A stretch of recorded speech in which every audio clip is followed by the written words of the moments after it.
Hey, welcome to another video from Skinny Medic. I have my textbook out for this particular video because I want to make sure that I get everything nailed down 100% for you guys on this.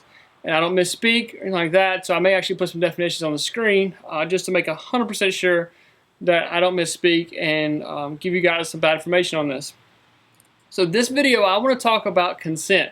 Now, obviously, go back a little bit of time. This video is being filmed. There was a police officer and a nurse controversy talking about consent for a patient. And so I'm a little late on this video, but hopefully this will help in the future. So if you're a police officer or you're an EMS, first responder, or you're just the average layperson who's worried about stopping an accident, this is a great video for you to watch and pay attention to. So let's talk about consent. This is medical consent. Let's be clear with that. That this is, providing medical care to someone. It doesn't have anything to do with the law or searching and things like that. This is just medical. So this, there's a couple of different ways that a patient can give you consent to treat them. It means provide care. That means from take a blood pressure to put a band-aid on them to put a tourniquet on them. A couple of different ways this can happen. So informed consent is the patient tells you that they want you to treat them. Hey, my name is Joe Blow. I know some first aid. Can I take care of you? Can I put a band-aid on your wound? Can I put a 4x4 on your wound? I'm Joe Smo. I know just enough to be dangerous about medical care. Can I take your blood pressure? Yeah, sure. Boom. They hand you their arm. Done. They have given you consent. It's simple enough. I do introduce myself to everyone that my patient I'm treating. Let them know my certification, things like that. That's one of the things, even if you know basic first aid. Hey, my name is Johnny. I know first aid, can I help you? So that's when a person can talk to you. So what if the patient's unconscious? They can't give you verbal consent, so how do we know we can take care of that patient? Well, that falls under implied consent. That if you're unconscious, I'm gonna assume that you may want me to take care of you. That you are choking on a piece of food and you passed out and you're dying because you choked on food, I would assume that you're going to want me to take care of you. If you cut yourself really bad and you pass out because of all the blood that you lost and there's a large pool of blood, you're unconscious, I would assume that you would want me to put a tourniquet on you and stop the bleeding. Okay? So we have informed consent, we have implied consent. Also on implied consent, that kind of will also cover our children as well. Now you need to think about your state that you're in because states have different laws on who's considered a child. Some states cut off at 16, some cut off at 18, so it's kind of, you need to think about that for a child. If I am dead in my car and my little boy is injured and in the car as well, you have permission to treat him. Okay? If we are separated from my child and he's involved in an accident, I can't get to him, you have implied consent because he's a pediatric. He can't make decisions, a medical decision. My little boy can't make a medical decision on his own.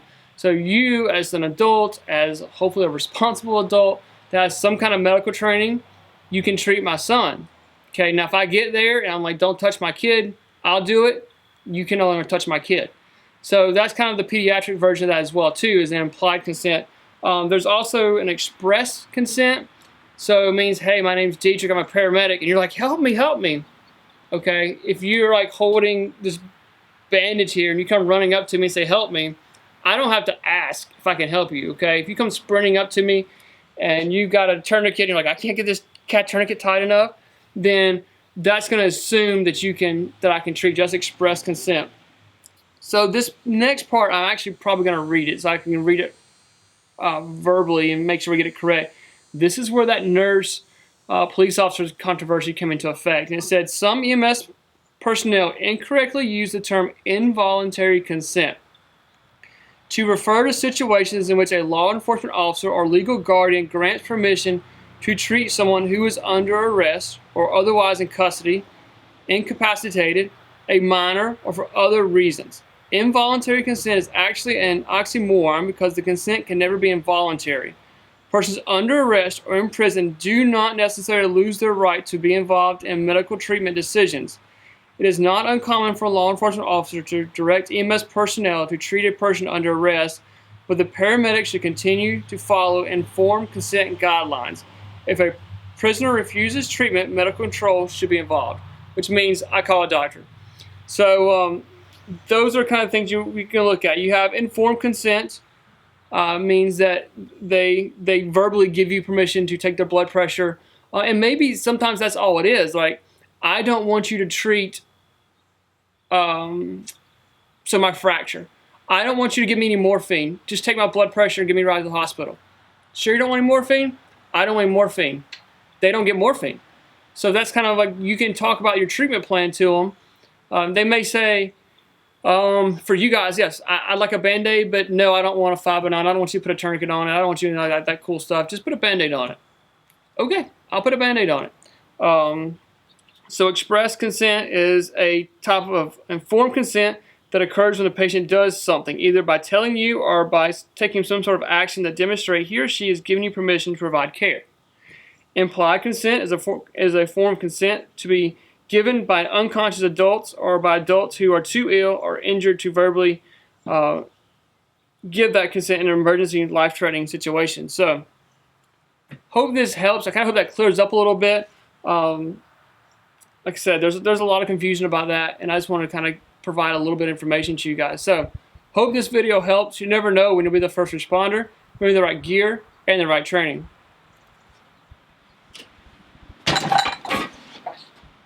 Tear it up. Hey, welcome to another video from Skinny Medic. I have my textbooks out to speak anything. And in fact, I may put some definition. I don't want to sniff on camera. My nose is itching. Okay.